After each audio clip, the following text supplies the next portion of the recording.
Good afternoon. We will call this meeting to order, the Grand Rapids Promise Zone. Thank you everyone for attending and welcome you. And I would ask Julie to please call the roll.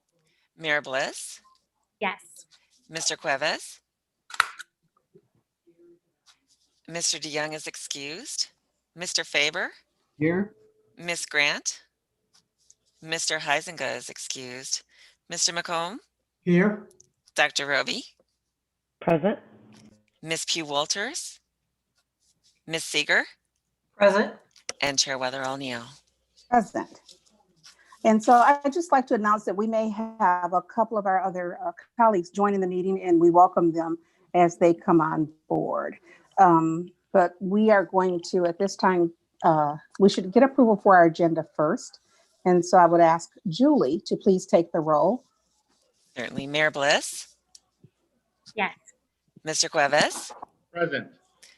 Mr. DeYoung is excused, Mr. Faber, Yes. Miss Grant, Mr. Huizenga is excused, Mr. McComb, Yes. Dr. Roby, Yes. Miss Pugh Walters. In the nick of time. Yes, I'm here. Thank you. Miss Seger Yes. and Chair Weatherall Neal. Yes, thank you. Thank you. And so, Julie, we have a couple more members. So if you would just make a note for the, just for the minutes. Thank you so very much. Absolutely. At this Thank you. time, we're going to, I'm going to turn it over to Evan because we're going to have a conversation around our student success program. And you'll be pleased to see that quite a bit of work has been done around this. So we're going to turn it over. Thanks, Teresa. And actually, I'm going to turn it over to Dr. Quinn fairly quickly. But today is one of our first focus groups with the board to start to have a conversation around the student success framework. So Dr. Quinn and his colleagues are on the line, Dr. Barnett. So Dr. Quinn, I'm going to actually kick it right over to you to get us started here. Great. Thank you, Evan. And before I begin with my script that I have for today, I just want to say it's been a joy to work with Evan over the last couple of weeks here. So passing along the hard work that he's been doing behind the scenes to make meetings like this happen as part of our process and as part of your process. So thank you very much, Evan. Thank you for joining us today. We are part of a team that is helping the Grand Rapids Promise Zone Authority Board identify its student support framework. Other members of the team are working on this and doing different parts with different groups as we move through this. With me today is Dr. Clyde Barnett, who's going to be co-leading the meeting today, and he'll be attending and taking notes with me and presenting at all of the board meetings that we will be having during the next several months. We have, I think, 2 more sessions planned with you. One more is going to be a work session, and then one of your regularly scheduled meetings at the end of this school year. The purpose of this focus group is to learn more about your experiences in, I guess, both establishing the Promise Zone and as the Promise Zone grows, to help uncover and identify community assets that are in the Grand Rapids area, as well as get your feedback on the overall direction we should be going with this strategic effort. We are starting this focus group process with the board, recognizing the important role that you play in both, I guess, the establishment of the board, but also the continued support for the board moving forward. We're going to use an appreciative lens for our work today. We're going to hone in on what really makes the Grand Rapids Promise Zone successful and how it can be more successful to more students in terms of both access and student success as we think about the kind of the whole package for the project. We're going to do a couple things here. We're going to kind of frame this in terms of defining. We're going to be looking at what is our desired outcome or outcomes for this work. We're going to discover what our strengths are as we move through the process. We're going to dream. The idea here is to determine what is going to work well into the future. And then we're going to design. We're going to try and move forward and try and figure out what action needs to happen to be able to make this work more successful. And then eventually we're going to hand it over to you all so that you can deploy and take action. based off of the recommendations that we're going to help you kind of wade through here. We're really trying to focus in on hearing from the experts in the room. In whatever capacity you're serving. So when we work with the counselors or we work with the staff over at Grand Rapids Community College, we're going to be listening to what the people on the ground are really experiencing with the Promise Zone to try and make this a success. But at the same time, we also want to listen to some of the national experts and then also some of our peers that we have around the state and around the nation that are going through the same process that all of you are as well. So what I'd like to do right now is kind of just, take a few moments here and, kind of just, start with some of our introductions. And I'll start with myself before I begin, and I'll start with Dr. Barnett. And then I'm going to ask a connector question that everybody will be answering. So to begin with, I'm representing Public Policy Associates. I saw in the communications that Evan has sent it to you that you have been, I guess, both made aware of our proposal and then also our plans for the next several months here in terms of the scope of work that we're going to be working on with you to try and figure out where to go and what to do. Essentially is what we're looking at. It's a very strategic planning-esque process that we're going to be focusing in on to help you do that. Public Policy Associates is a Lansing-based research and evaluation firm. We do work in we do primarily in 4 areas, but we work in public health or healthy communities, education, both in K-12 and in higher ed, workforce development, which is a nice crossover with what we're working on here. And then we also work in the area of juvenile justice reform. So those are kind of our 4 core areas. Over the last several years, we have also started a Center for Local Solutions. So we also work with local municipalities and foundations to help them, work through problems like we're experiencing here, and try and uncover some of the key components. We've had a very robust experience with higher ed institutions with their student success programming in terms of evaluation. We've also done some grant writing services for some other groups as we've worked with this. Most specifically, we've had an extensive experience with the Virginia Community College system, helping them with their evaluation, and we're an approved evaluator nationally as well. As I said before, my name is Dan Quinn, and I'm going to be leading this work, but I'm going to have a team of experts that are going to be working with me, and I'm going to hand it over to Dr. Barnett to introduce himself first here. So. Thank you, Dr. Quinn. Good afternoon, everyone. My name is Dr. Barnett. I have worked with Public Policy Associates on a number of student success and student voice projects. My background is primarily in higher education, working directly with college students in the transition process. And so when I learned about this student success work, it was a passion area of mine. And so I'm just really grateful to be here and to be a part of this super important work.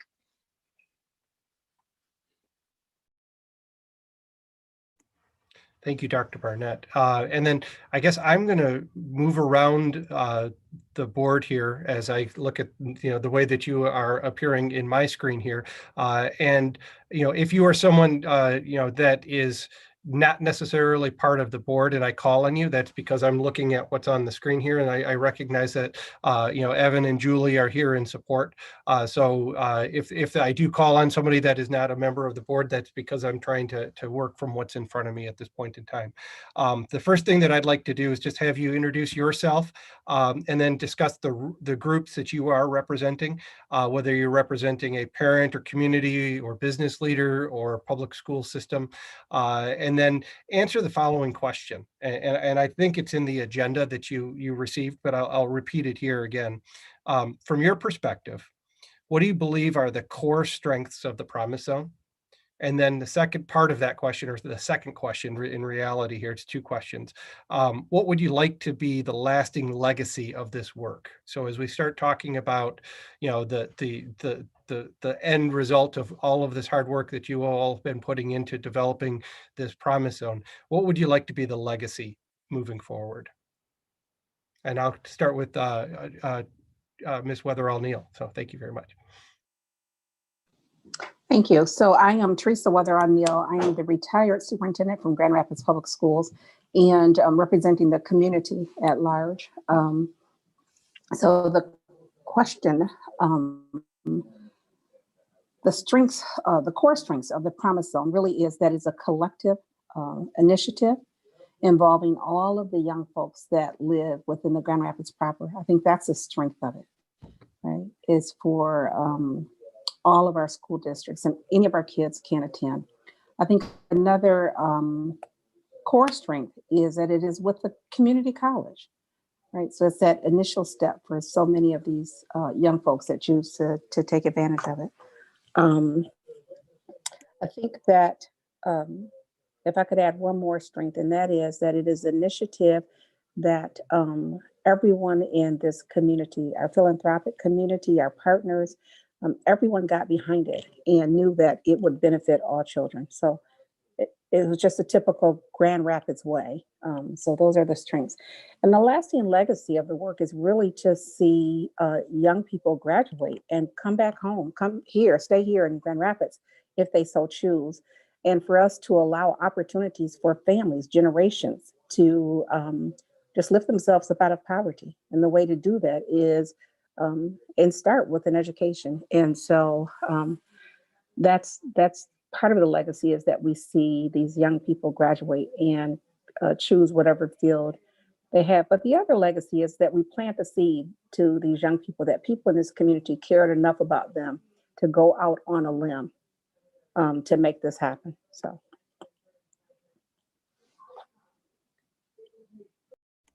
I'm going to move to my right here, Ms. Seger. Thank you, Dr. Quinn. I'm Diana Seger. I'm president of the Grand Rapids Community Foundation, talking to you from my kitchen, and I realized that I should have dragged in my more professional background of the Grand Rapids Community Foundation. So my apologies to Ashley Renee Lee, our Vice President for Strategic Communications, for not doing that. So she cares about my professional appearance, and she'll be sorely disappointed in me. So the refrigerator's over here, the stove is wonderful. So seriously, this is, I'm part of the reason why I'm part of the Promise Zone Authority is the work that we've done in collaboration with Grand Rapids Public Schools, particularly the Challenge Scholars Program. And also we have I want to say nearly 70-year history of providing scholarships out to the community. So we're heavily invested in many, many ways in education. As far as the core strength of the Promise Zone, I would say certainly is all that Teresa has just mentioned. I would also say what I'd like to combine the core strength of the Promise Zone and the lasting legacy. I am, as Evan knows, a real stickler for building strong student supports. And I would also say, we really wanted to create the Promise Zones that with the strength in equity, and I would say more specifically racial equity. And I'd like to say, as when we get into the conversation, Dr. Quinn, I'd like to converse a little bit more about that. So I would just say the lasting legacy is going to be not only the financial support, but that the wonderful foothold that this effort is making, along with other efforts in the community to make sure our students really do, I would say, not only survive, but thrive. So. Thank you, Diana. Rosalind Bliss. Ms. Bliss, thank you. Thank you. So I'm Rosalind Bliss. I'm the mayor of the city of Grand Rapids, and I'm here really representing the city and all those elected officials who are really proud to be a part of this effort. Just absolutely delighted that this is an opportunity in our city now. So for me, I think the Promise Zone, I'll try not to repeat what Superintendent Weather O'Neill or Diana said. To me, the Promise Scholarship removes a significant barrier for a lot of young people who thought that higher education was out of reach for them. And to me, that's one of the significant messages. In addition to, sending a message to students in our city that we care about them, to me, it's really a symbol of hope that their future can be different, that there's a path for them in this community that maybe they thought wasn't a path in the past.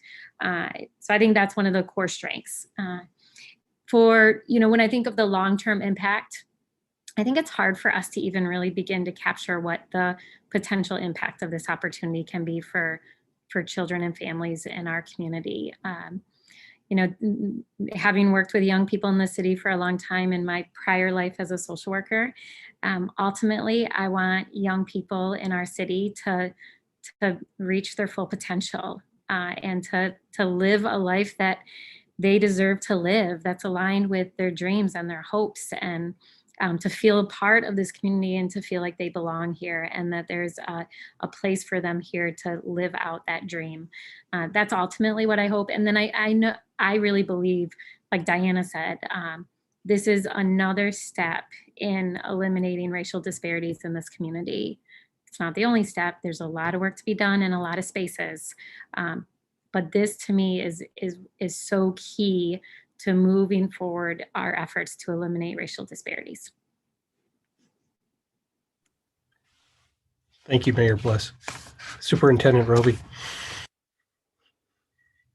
Good afternoon, everybody. My name is Ledrian Roby, and I am the superintendent of Grand Rapids Public Schools. And I speak from an education standpoint of all children. And when I think about the question with respect to where we're at, the core strengths, I think about it from dismantling systems. And so we all know that there's different gaps that people experience. And this, for me, the core strengths are, it's providing opportunity. So we're dismantling that opportunity gap, and then also the belief gap. And so children and young people will see themselves as part of a college-going culture and having a post-secondary plan, and it's a different on-ramp for that. And so I think those are some important components. And then when I think about the legacy of what this work will be, from my perspective, it should be cyclical. And I know that a couple of our members have already said, something to that effect, but it's about planting the seed now so that when our young people graduate from schools in our community, they'll want to come back to the community and reinvest into future youth, and it just continues to grow on and grow forward. And so those are the two areas for me. Well, thank you very much for that. I'm hearing some wonderful things just to tie this together. Moving on to Mr. McComb.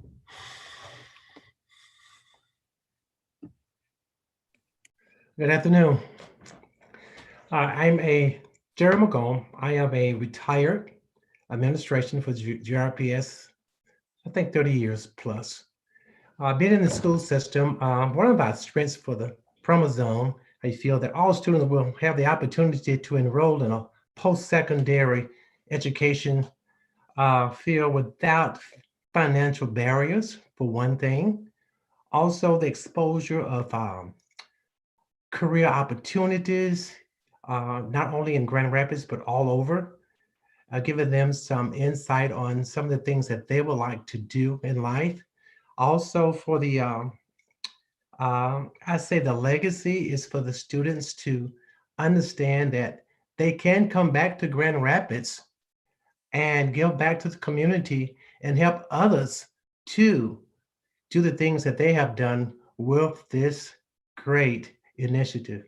So thank you for that. Thank you again. Mr. Faber.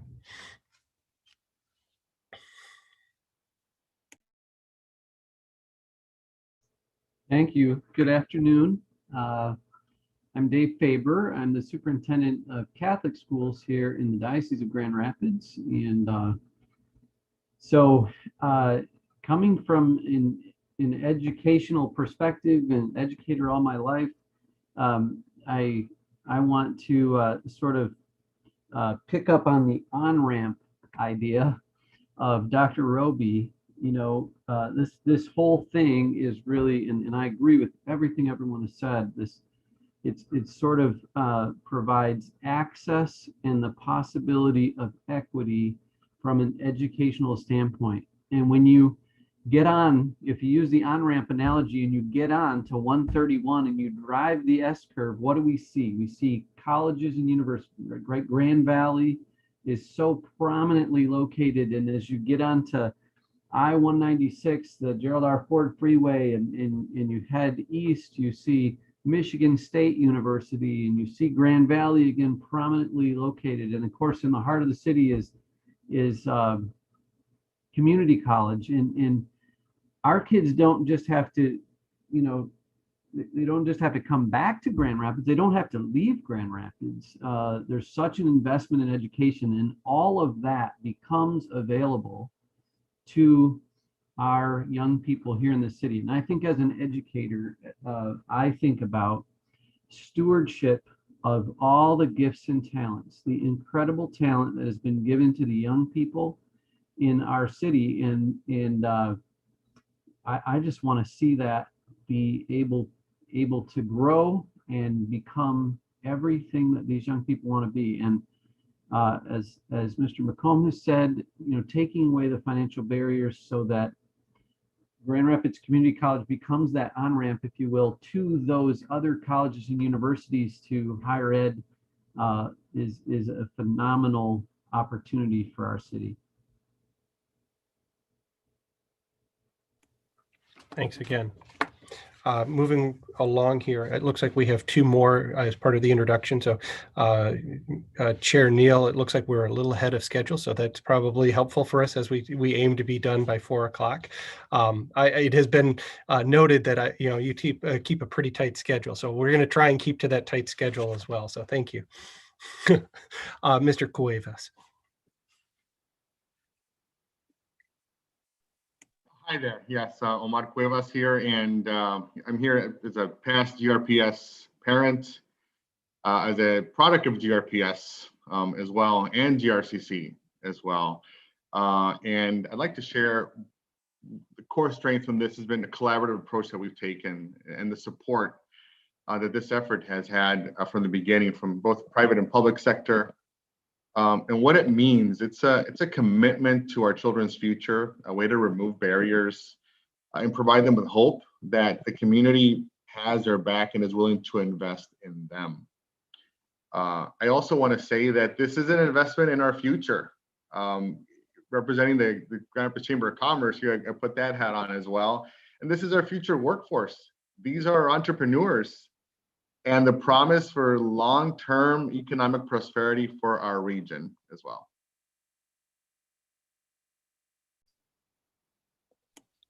Thank you very much. Ms. Walters. So I'm Kate Walters, and I'm the chair of the Steelcase Foundation Board, as well as managing my own family foundation. So together with Diana, I speak from the philanthropic side.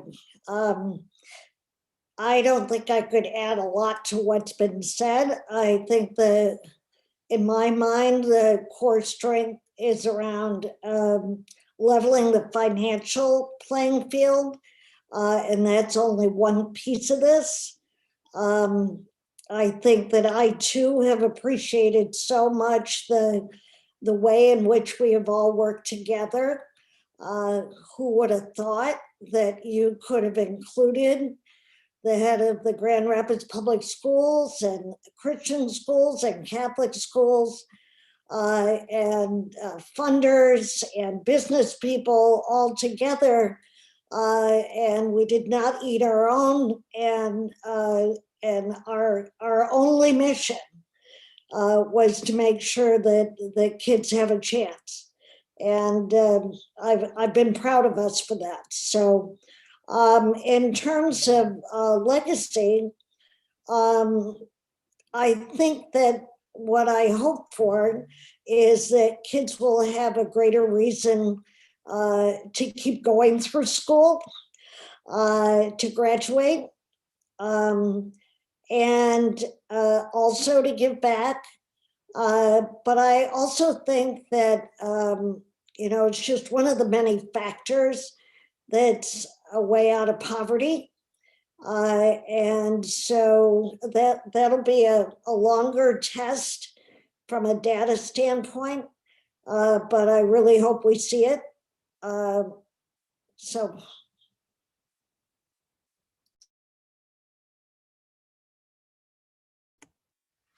Thank you very much for everyone for your helpfulness so far. I apologize with names earlier. I will make sure that we make sure that we address everything in the order that they were, I guess, identified as we move through this. And one of the things that I like about these connector type questions is it gives people an opportunity to move beyond titles and positions and representation and talk a little bit more about their own personal connection to this work. And I heard that very clear. One of the things as I was listening and as I was taking note of here is that, equity, and in particular racial equity, was a key core component that resonated through multiple people as we were listening to this. One of the things that, we're trying to do with this work is we want to make sure that, when we start identifying core needs, that we're not forgetting about all of the assets that the Grand Rapids community already has, including those at the college, at the schools that are in the city, as well as the foundations and support network that's already built in place. So what we're going to do a little bit here is we're going to move into a discussion about community assets. And I'm going to hand this over to Dr. Barnett, and he's going to lead us through some questions, some discussion points. He's going to talk a little bit about what we've done in some of the background. So over the last month and a half or so, our team has been looking at and primarily web-based resources of assets that are in the community, including resources. We're also looking at other factors that are going to be more social services supports, trying to look at like the whole student as we're focusing on this. And really what we want out of this is he's going to talk a little bit about what we've been able to find. Where you're going to be kind of helpful today, or where you will be helpful, is identifying other things that we may have missed. So if you want to think about, as Clyde's talking about the assets that the community has, think about things that an outsider might, like public policy associates, might miss if we don't necessarily talk to the experts on the ground. So Dr. Barnett, take it away. Yes, thank you. So again, this is an opportunity. We're going to do high level overview of what we found as community assets. And then at the end, if there's anything that you want to emphasize, strike, contest, we open the floor for that, because again, we're doing this virtually, and we want to respect that there's a lot of groundwork that has been done over the years, and a lot of services that are provided that you've already done. So some of this could be reinventing, right? So the way I've organized this is into 3 different categories, and I'll start with the Grand Rapids Community College resources. And so one of the things when it comes to student success is having an understanding and a landscape understanding of the structure and setup of a college. And so that looks first at the Dean of Students. Right now, who that person is, what their office hours are, how you get in contact with those folks. Considering our current climate and this really strong emphasis on equity, we emphasize the Office of Diversity, Equity, and Inclusion, and what kind of programs and services they offer, both for students, for training and development, and also for faculty and staff. And so we emphasize 3 different training programs, including the Institute for Healing Racism, an intergroup dialogue program, Cultural Competence Institute. And this is not all encompassing. There are several other programs that we saw, but these are the large overarching ones. When you move into just new or current projects or partnerships, there's opportunities for youth engagement, faith-based organizations, LGBTQ+ think tank, identity-based groups and ethnicity-based groups. So we're thinking about Native and other Indigenous folks. We're thinking about STEM practice. So if any students are interested in science, technology, engineering, and math, there's a lot of opportunities for student-based programs on campus that could spark their interest and sort of keep them engaged as they move through college. when we think further about different resources. And so how do you, from registering to classes to determining what their course schedules look like, we have outlined the Counseling and Career Development Center, the admissions and enrollment process, what the services and offerings of the Student and the College Success Center is, the Advising Center, how often they can meet with advisors, the ways that they would contact and access advisors, particularly during the COVID pandemic, testing services, and then you have to eat. So campus dining, and other student support services that they can get involved in, where the bookstore is, college athletics, career services, the library, and what kind of resources that the library offers. All of that we've included in our initial scan. We're also really concerned about, so when thinking about student success, we concern ourselves with mental health and well-being. So what kind of counseling services are available, how students can access those in a virtual space, the privacy and the assessment that are used in those spaces as well is something that we've included. And then turning to additional, as far as mental health and wellness services, both of those are available on campus, and we turn to off-campus resources that students can be referred out to. And so there's the Get Help program that is offered, program that is offered through Student Life, emergency housing resources, food assistance, medical, dental, and vision resources. So there's a lot of on-campus supports. And really quickly, there's also supports for disability services. And so what kind of accommodations, if you need any accommodations, how you can access those, and who is in place to help in achieving those. I think it's one thing to say that they're available. It's another thing is like, okay, now that I know, how do I access them? And so that pairs well with the academic outreach programs and initiatives. When thinking about students transitioning into Grand Rapids Community College, dual enrollment programs, early and middle college programs, Gear Up, TRIO support services, all of those things are initial scan resources that we saw from on campus. Keeping with understanding the makeup of Grand Rapids, it's important for students to understand what the leadership assets are of a college as well. So who are the movers and shakers, who are decision makers, who holds power, who can change the environment, has an impact. And so we pulled not only the mission, values, and goals of Grand Rapids Community College, but also who the president is, who the president's cabinet is, who serves as the provost, who are community influencers, who are movers and shakers in this community that influence what their experiences can be like. And so we've listed who the president's cabinet are. We've detailed out information about the board of trustees for Grand Rapids Community College as well.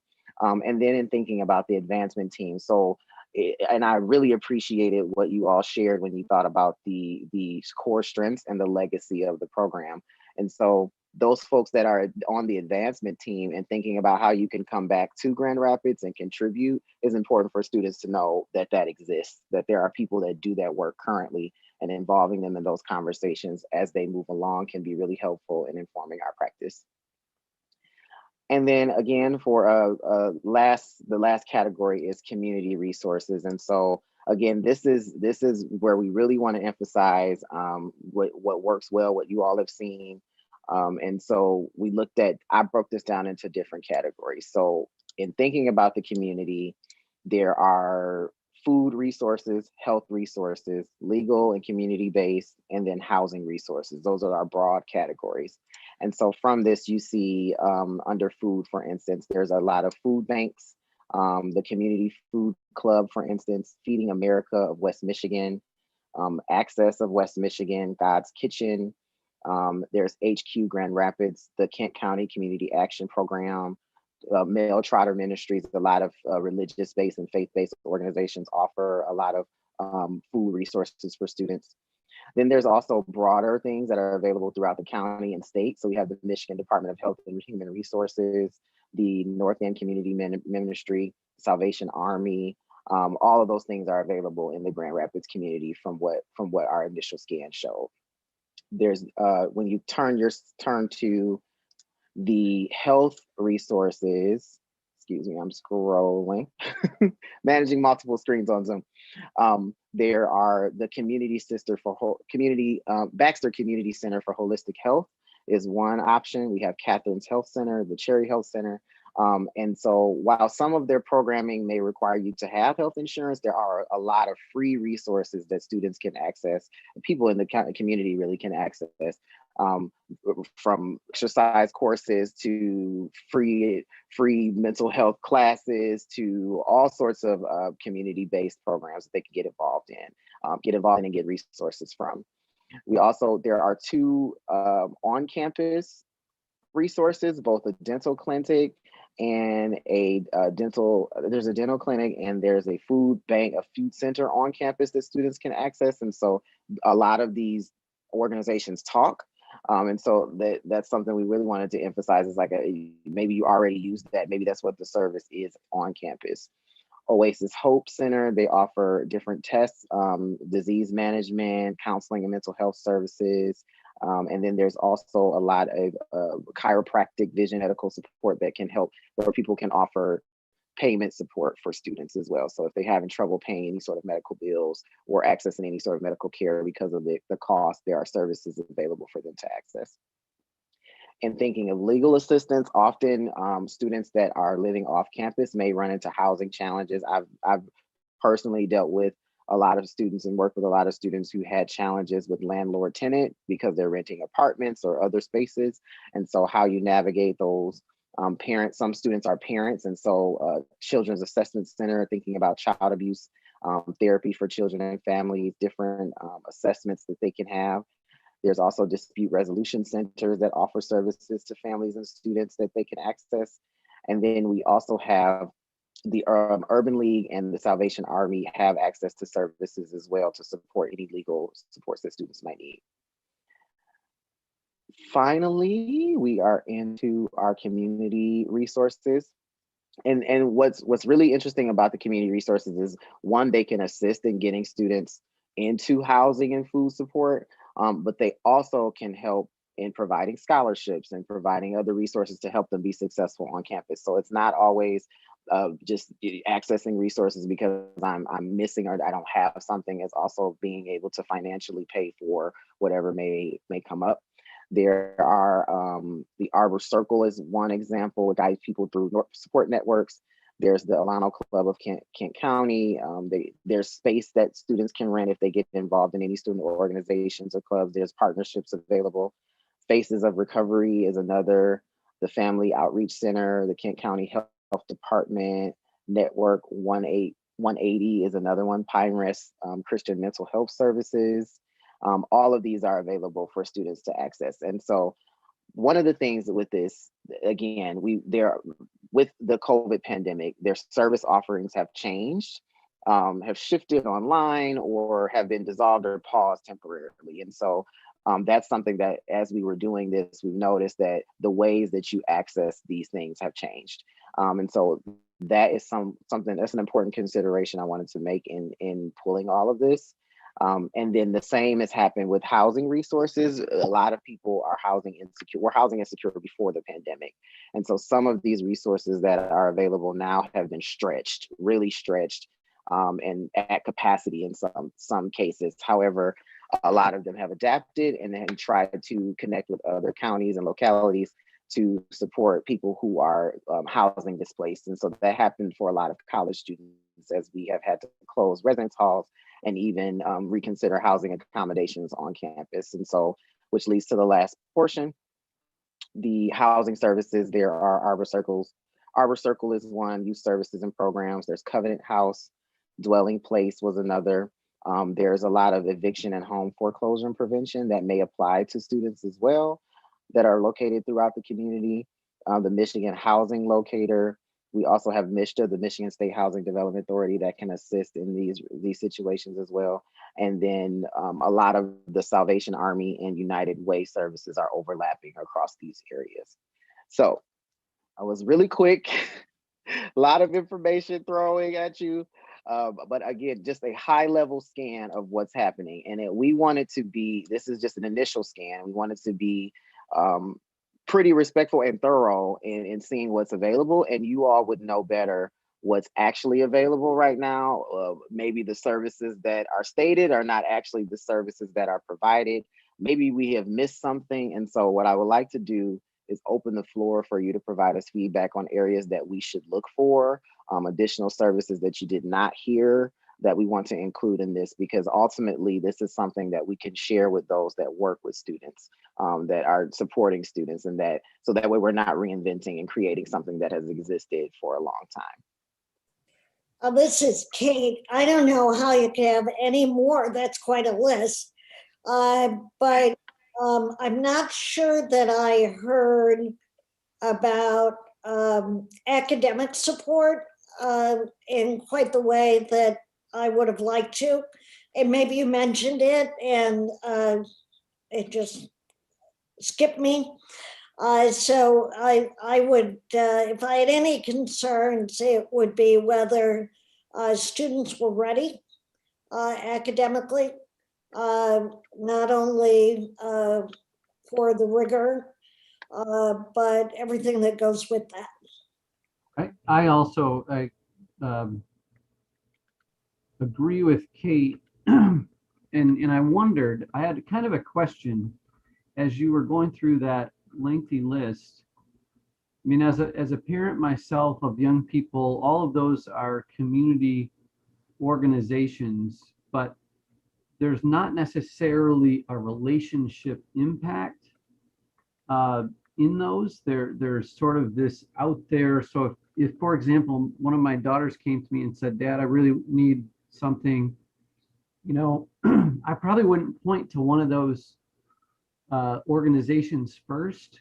So I'm wondering if, I know that in our high schools, for example, in our guidance departments and our student support services, these kids, many of them have already built relationships with someone that's been following them through high school and in helping them to make good choices. Is there a way to make a connection to those resources, those people who have taken an interest in their life, and even is there a way to identify have each one of the students identify who's been someone who's been a cheerleader for you, someone who's there for you, a resource person that they have a relationship with that might be their first call, or I don't know. It's just an idea I was thinking about.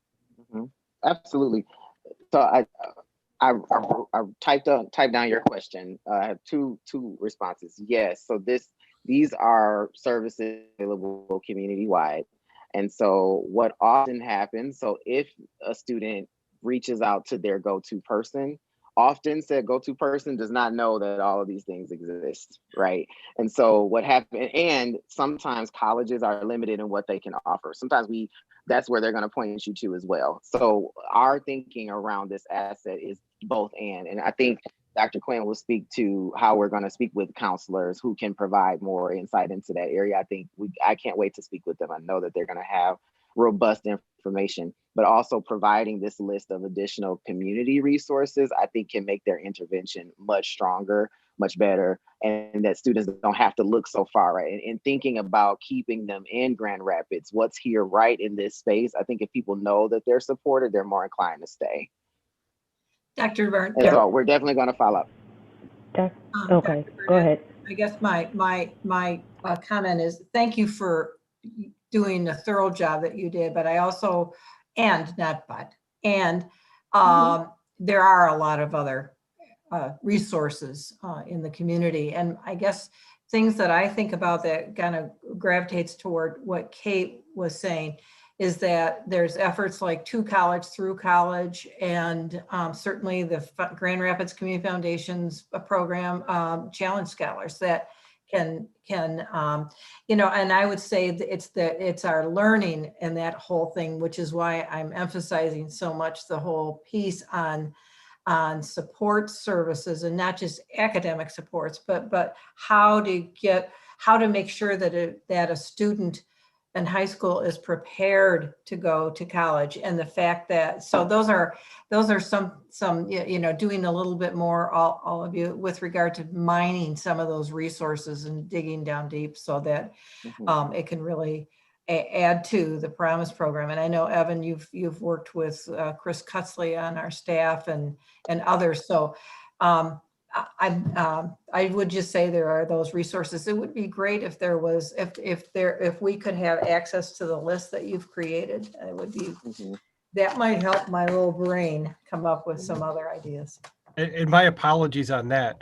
Evan was actually, talking to me about when that would be available. And part of what we wanted to do is to give you a list, just to start with, and then help, have you actually help us build the list out is where we're going. And we're going to create this iterative process, and we're starting with the board. We are certainly moving into in the next week, discussing some of these same topics with the counselors. We're going to be talking to the academic cares team at the college, as well as, the academic, leadership team at Grand Rapids Community College, as well as community groups. To College Through College has been something that has popped up, in our conversations as we move forward here. So we started with this broad net, and what we're hoping to accomplish here as we move forward is to start, narrowing in on some of these other aspects, but at the same time, also identifying areas that may not have been within the purview. So, that's where we're kind of doing a little bit of both and again. So thank you very much for helping identify. Dr. Barnett, if I could also add, and I appreciate the comprehensive list, what I did not hear is connections for our newcomers. And what I mean by newcomers, people who may be new to our country, and what avenues and resources we have available for those students or potential students as they are trying to navigate not only how to get ready for college, but also kind of the American system of what does that look like. And the other piece is including parents. And so I would caution or advise that oftentimes we deal with our young people, and I think that's very appropriate, but we want to include their parents, because 16 and 17-year-olds do not make the decision of where they're going without the conversation with their parents, and they need to be very involved, or at least be a resource of, if parents have questions about what does this mean or what does this service offer my child, that they have a place that they can go to. So as they are kind of matriculating through the system, they know, okay, I'm not sure about this, or my child is struggling with this, and this is how I will continue to help, even though they are technically adults. But most young adults still need some guidance from trusted adults, be it their parents or guardians that have helped them get to that point. Thank you. Yeah, and Dr. Barnett, I'll just add a couple things. One, I think we can help you with identifying a full list of resources in our community. For me, though, the real question is, out of all those resources, which ones are students comfortable accessing? So I've talked to a lot of young people, even around my Mayor's Youth Council. I talked about, support for mental health and anxiety over this past year. And we talk about resources, and there's some strong feelings among young people and students about some of our local organizations, that they're not welcoming to them, that they don't feel like they're there to really help them. They're more focused on families or families with young children, or maybe if they're faith-based, they're not open to supporting students who are LGBTQ, or so it would, once a list is identified, and I'm sure, Evan, you've heard this from students as well, I think it would be useful to take some time to identify the ones that truly are supportive and skilled to work with young people, and are welcoming to kind of a younger population and not judgmental.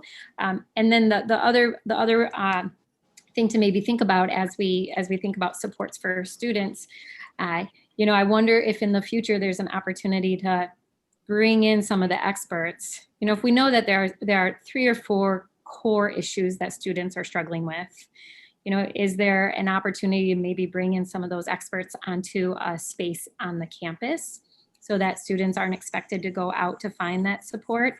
Ultimately, I believe we need to meet students where they are, and they all have unique needs. But I do believe that there likely are going to be some patterns where it's food insecurity, housing insecurity, transportation. And if we can identify what, some of those key ones are, and then an organization that's really good at supporting students during this kind of season of their life, I wonder if there's a way to kind of build in a space for them to go right there on campus to get at least some of that initial relationship built and identify what works best for them. Thank you, Mary. I think that you're right on point. I can appreciate the list, but I will share that we are really concerned about academic support, and with that, we understand that some of these things are barriers, right?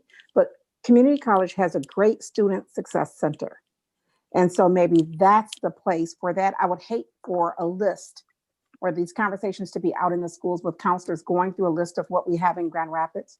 I don't know that that would be the best use of their time. Getting them information is great, but I just do think we can work through community college on that rather than going out to all of these counselors. They're so busy. It's the end of the year. And I would just hate to spend a lot of time doing that when we can and focus. So we have about 7 more minutes for this conversation before we move on to the next agenda item.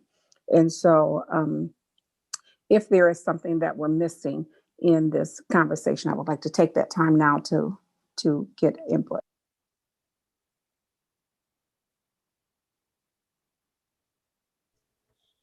Yes, I just want to reaffirm in the idea of a connection between, I think Teresa's right, the student support center at CC is great, but how do we get them connected in the handoff from the high school student support services that they might have been receiving to the college level student support service, so that there's kind of a handoff going on of that helps with that relationship building as well.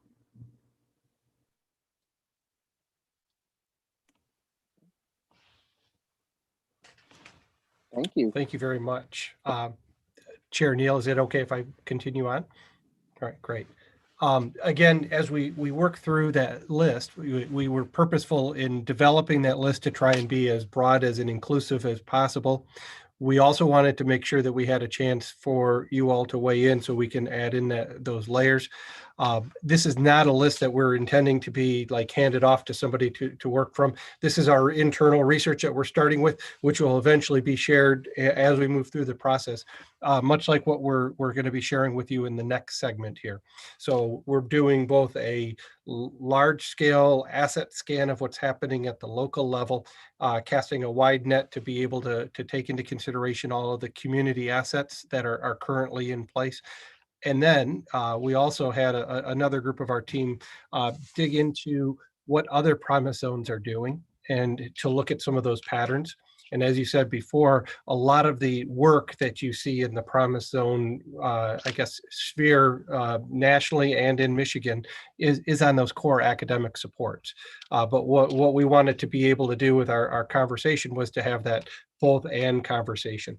So as we think a little bit about that next phase here in terms of existing frameworks and research, there was a brief, 2 to 3 page, it was actually almost 3 pages that we sent you earlier in the week that outlines what other promise zone programs are doing around the country. And then also in Michigan. So we wanted to focus in on some of the efforts that some of the existing and longstanding promise zones have been doing. And then the brief also looks at an overview of some of the available research.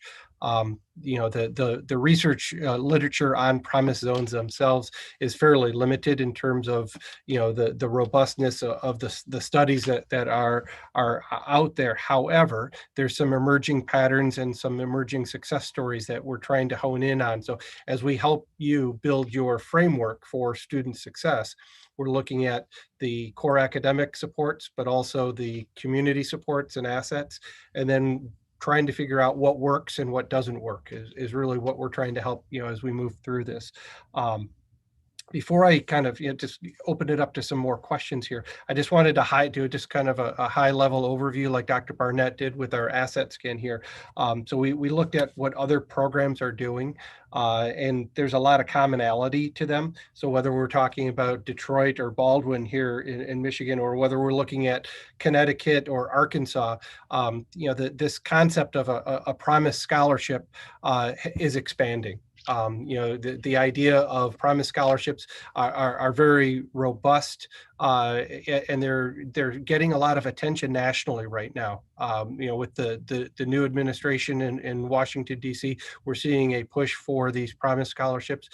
We see in the state of Michigan an investment from the state, both from the legislature and from the governor's office, of Promise type scholarships beyond what we're looking at in this component. And it's part of a patchwork of community supports that students have a menu of options, whether they're 25 or older and they're re-entering into the community college, whether you're looking at futures for frontliners, those folks who are working on the front lines and getting their chance to get in the door.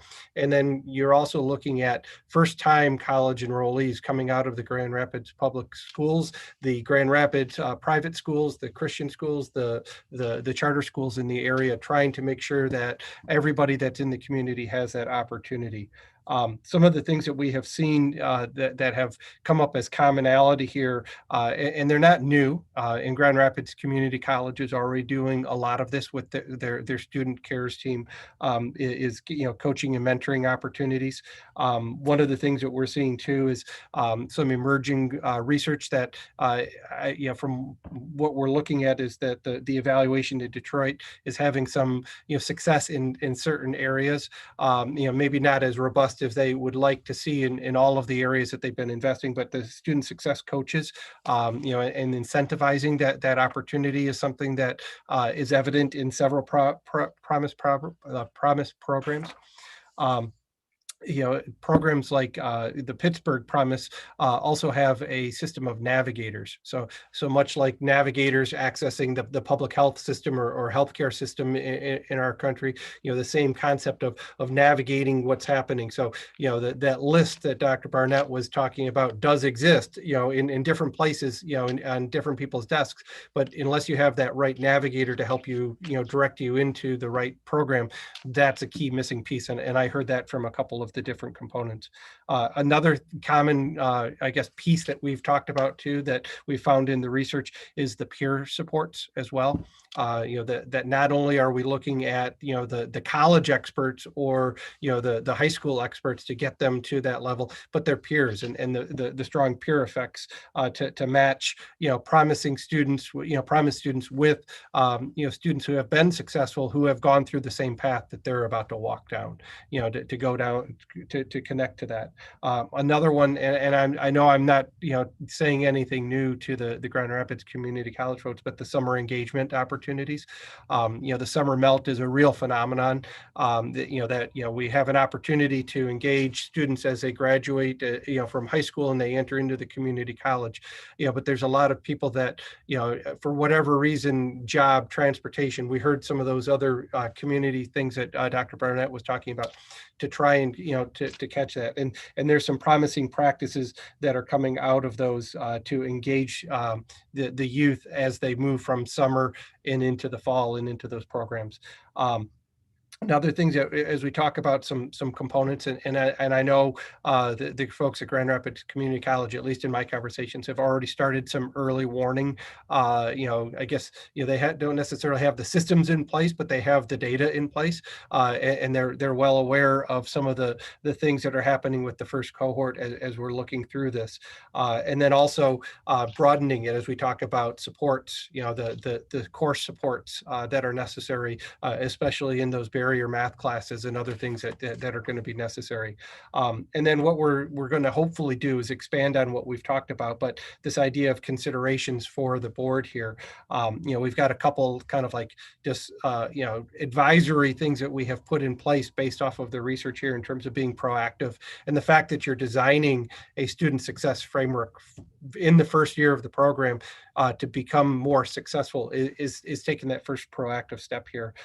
The other thing is taking a look at different types of coaching models. Not all of the coaching models are the same, so we're going to try and help identify some of the models that have proven to be more successful than others. And then also more specifically, understanding the student population that Grand Rapids Community College and the students who are moving from the promise zone into the college, so that we have a clear understanding of where those students in particular are having those barriers, and to create support networks to help them overcome those barriers. And then the other thing too is, what we're going to hopefully leave you in June with is at least a document that has a framework to support these big changes, to be able to make the changes that are necessary to help support that. And I'm going to turn it over to Dr. Barnett now. We're moving through the agenda pretty robustly here, and he's got a couple questions that are going to be reaction. I know we started with reactions to the asset, but now we have kind of an opportunity to have him ask a couple specific targeted questions that allow you to think about the research, what's available, the academic needs, what we haven't talked about. Those are some kind of, background, I guess, starting points that I'm going to let Dr. Barnett move through. Yes. So you've heard the introductions, we've reviewed literature, we provided a pretty broad overview of resources and statewide resources. So I would like to hear your initial reactions or outstanding questions related to all of the information that we've shared. Is there anything that is kind of lingering that you want to know about, you want us to emphasize, that you want to ask at this time? I don't have anything that I'm really questioning, but I do know that Detroit did some wonderful things in trying to make connections for young people. And so their hiccups were in other areas, right? Getting people to just get on board and work together. And so there's where they had adult issues. That isn't our problem. And so I would like to hear more about what Detroit public schools did to remove those barriers for children, for young people with their families. And how did they begin to close that achievement gap so the college then doesn't have to work as hard to get those students where they need to be? Does that make sense? So I would like to hear more about what Detroit or other places have done to make it easier for children to get to that graduation point.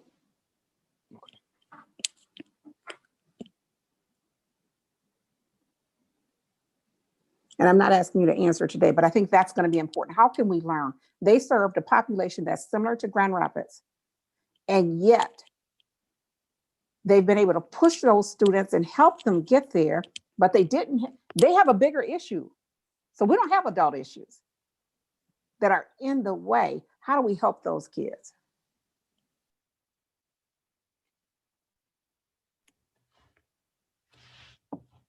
Other reactions, outstanding questions?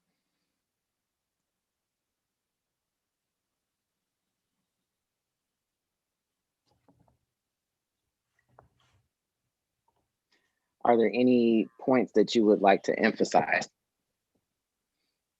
Similar to Dr. Neal. I just want to add on here that this Promise Zone Scholarship provides an entryway so that our children can get to college, but we are also very much interested in making sure that there's a high success rate, that they have the academic support to make sure that they're surrounded with that support to get across the finish line. That is where we're going to see our return on this investment. And so the more that you could focus on, sorry, my camera is not working well, but the more you can focus on this and can provide us that sense of security that this investment is going to be nurtured, that our children are going to be supported academically, that they're going to have what they need so that they can go from semester to semester, not looking at how am I going to drop out, but more so how am I going to continue and build upon my academic career. And then I just want to add one more part, and I don't know if this fits, but how do we prepare those community colleges, I'm calling JC, community college instructors to be accepting of our children? because I know what they've said. I've heard what they've said. And so they need to see these children as well as a gift, right? And so is there room? Do we do anything about instructors so that they welcome these young people? Can Yes, I Dr. think Neal? that has Go to ahead, be, please. oh, I'm sorry. I think that has to be a vital part of it. And so, Teresa, when you were saying about the adult issue, that does become the adult issue, because it has to be that the adults who are working with our young people see them as an asset to this community, and that it's not, and people are going to come with different experiences, and it's also preparing them for, they're going to look a little different than maybe what you're used to. And I think that's where that connector role comes in, especially important, because the connector, I see that person or persons as a way to kind of help that soft handoff and that check-in point.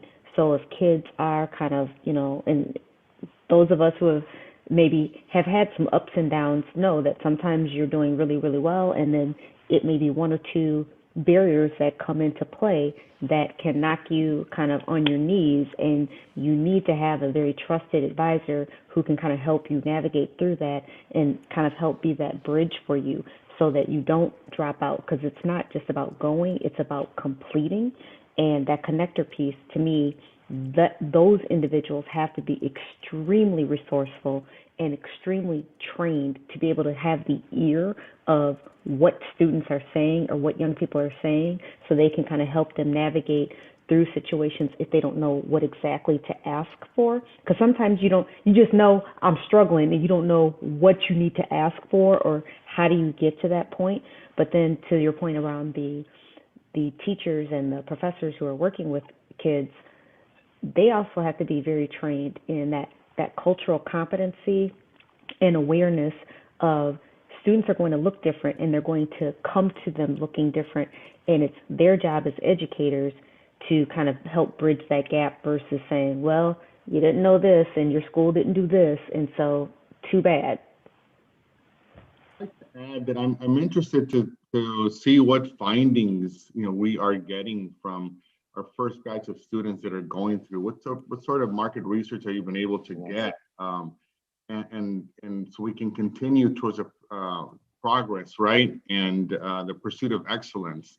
What lessons have we learned in both internally from a community college perspective, right? So the professors, what are they learning? Counselors, but also the students themselves, right? What sort of focus groups can we create from students that decided to stay on to the next semester, and those that dropped out, those that didn't continue? What can they share with us? That, I think, is a wealth of information that could serve to continue towards this optimal solution in how we support academically our students. Absolutely. And thank you for sharing that, Dr. Neal and Dr. Robbie. Also thought about student surveys. All students learn differently. I know I used to do this, ask my students, the best way that they learn. We're talking about academic needs. I think we need to look at our clientele. Ask our students, what do they really need to help them to be successful? And I think it's kind of easy to get that data in. I mean, we have a few students, I know some of the students probably don't know, but they can say, this is the best way I learn, but give me some advice and I can give you what I'm trying to do right now. So I think that's a start for us with our students. Have them to do a buy-in on how they learn and what their academic needs are at this time. And I concur strongly, Jerry. The thing of it is that in addition to the warm handoff, it is how is the college prepared for the transition? And I think we've all been saying that, and making that transition and understanding that it's that's so critical. So it's the scope of this. So I would just say, what are those supports, and how we, and when we pose the RFP, how we can give kind of a strong idea on the framework that we're we're recommending, will be recommending. And this is sort of where our 2 college through college can be very helpful because they've done this work. They understand what it is, what's getting in the way. And so I don't know, how do we share that information? Maybe check with Shayla. Dr. Baker, Tony Baker, is well aware of what it is. But I think that if we can learn, I mean, rather than starting over from scratch, we have some information in the community. And so let us use the information that we have in our community, and it may push this down the road a little faster. I'm not sure what that would look like, but we can absolutely get some information. Well, and again, I say that in addition to 2 college through college, which is a phenomenal program, is to connect with challenge scholars in what, particularly in this past year. Absolutely, Diane. It has been beyond it. Yeah, I think we can move this along quicker in this community because we do have people that have spent years working on this. Our challenge scholars, we've been working at it for over 10 years. And so we have information that may be able to help this along. Thank you all for sharing. So the last, I think you kind of answered this already. Are there key resources that have been missed or that you want to emphasize? I think we've captured that. Unless there's something else you want to add. I also want to stress. I'm sorry, I'm getting an echo for myself. I also want to emphasize that this is a iterative process. I think Dr. Quinn has emphasized, and we want to be respectful of that. For example, the 10 years of work, right? We're not familiar with your community. And this is certainly not a spreadsheet of information to just hand off and expect students to just know what to do with. I think we all have a clear understanding of that. But this is why we need you, and we need your voices and your perspectives, because you all have the pulse on what's happening. I heard Mayor Bliss mention students not being able to access or feeling comfortable accessing certain things. That's definitely a major barrier. And some of that comfort starts at the community college level. So the adult problems and thinking about how these are adult challenges, maybe we should focus more on that at the community college level. And I think our conversations with the counselors and other folks that are working directly with students now and the students themselves can give us some insight into that. So we're looking forward to hearing what their perspectives are. And I think that will fill in a lot of what may have been missing today in this list. And I'm listening to the identification of the groups that we should be talking to. And, in my conversations with Evan, the two of us have been identifying groups, and all of the groups that you have identified have been identified through Evan as well. So as we think about who we're going to be reaching out to, we're going to continue to do that. As part of this process, we are going to be reaching out to students themselves and hearing from the students, both potential and current students. And then, what we heard today too is some students who were enrolled in the fall who may not be enrolled currently. That might be a little bit of a harder reach to get to, but that's what we're going to attempt to do as we get into this conversation piece of this.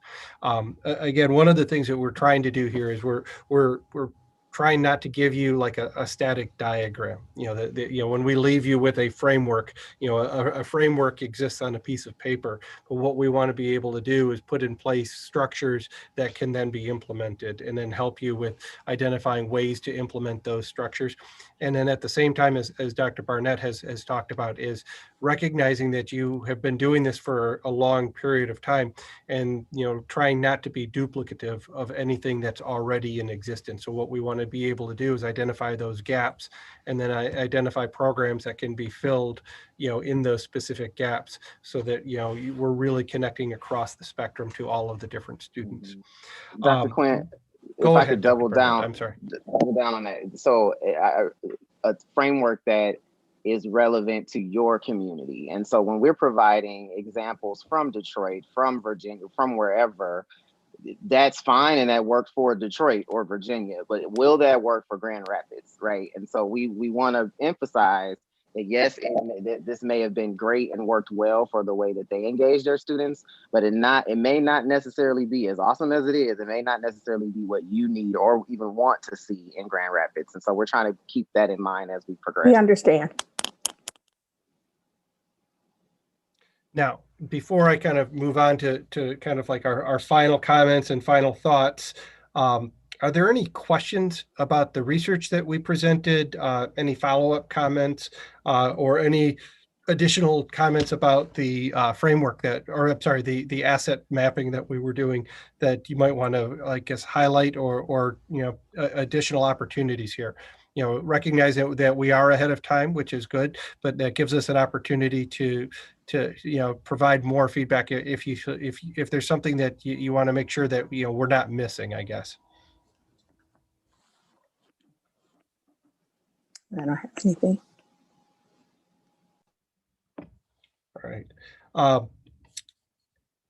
Anything else that you'd like to add? Because this is the first time that I've gone through one of these sessions where we've actually been ahead of schedule. I don't know if it's the technology, as it makes us a little bit easier to come together. But as we think about other things that may have been missed during the groups, or questions that you might want answered, I guess that's a kind of a loaded question sometimes. But are there any questions that the group has before we kind of move into a different direction here, that we want to make sure that we're asking not only the right people, but also asking the right questions?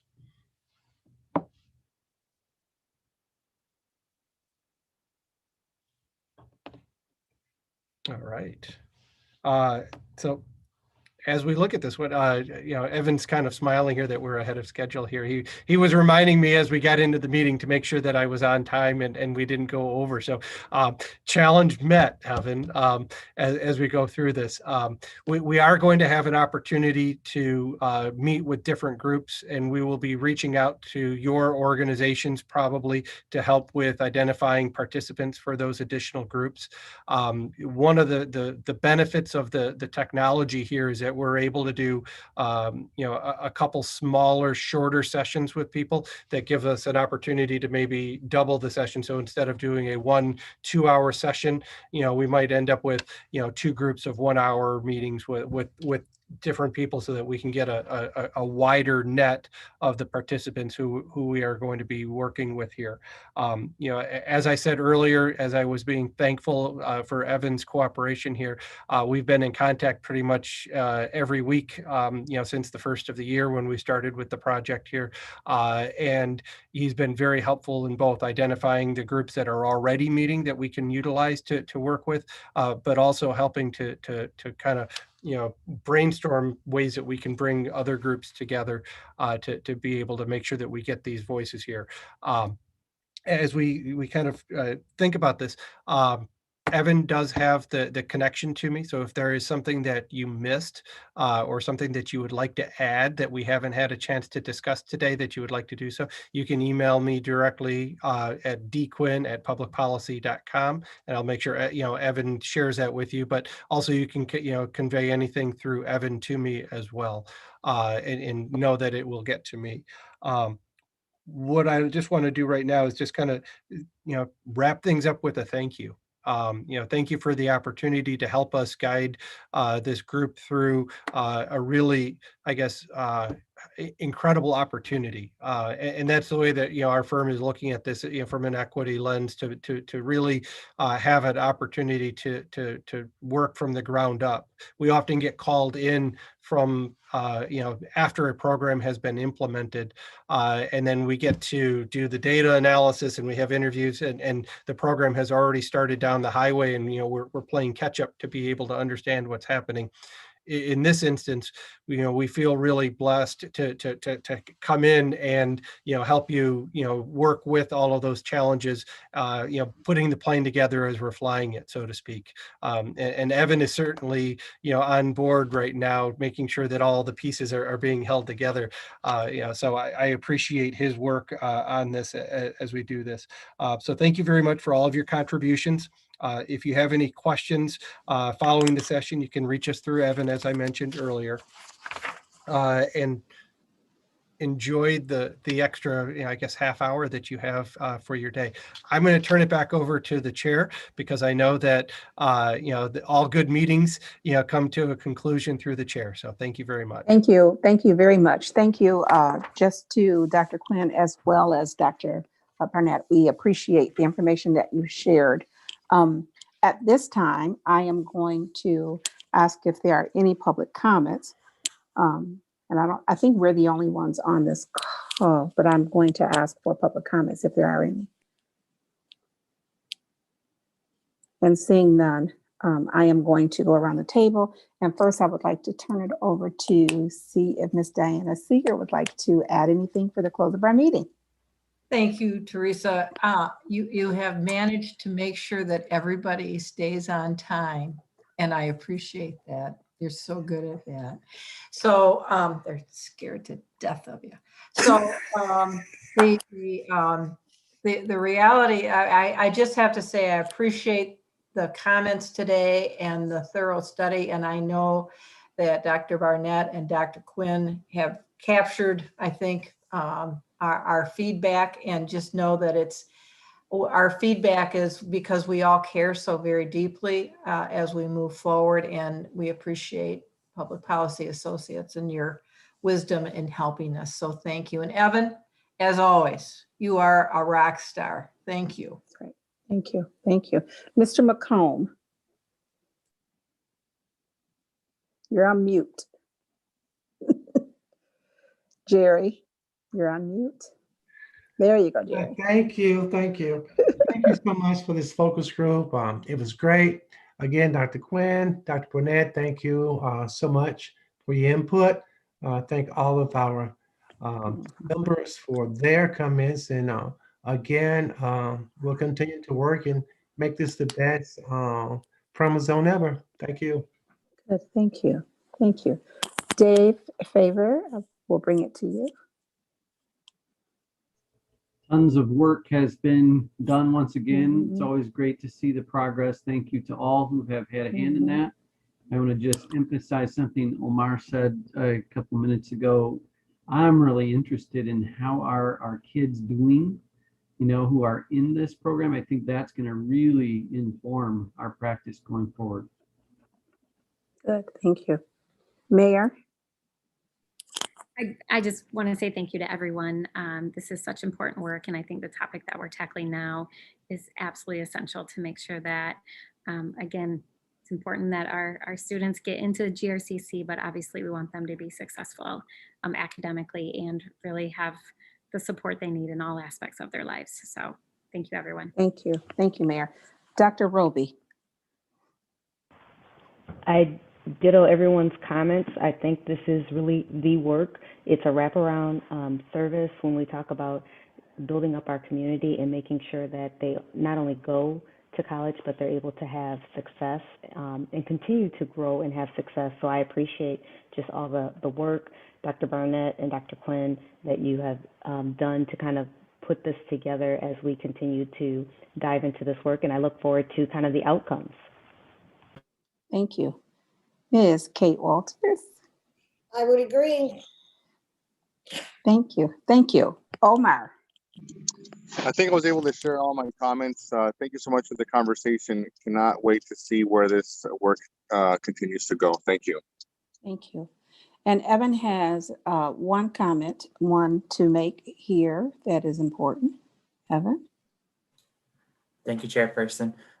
Yes, so the month of February is College Financial Aid Awareness Month. So I just wanted to make sure that you are all aware that the state of Michigan, GRCC, we're all trying to encourage students to get their FAFSA completed. So whatever communication platforms you have available and at your disposal, please try to push that message out to your students and parents and families, the importance of completing the FAFSA before March 1.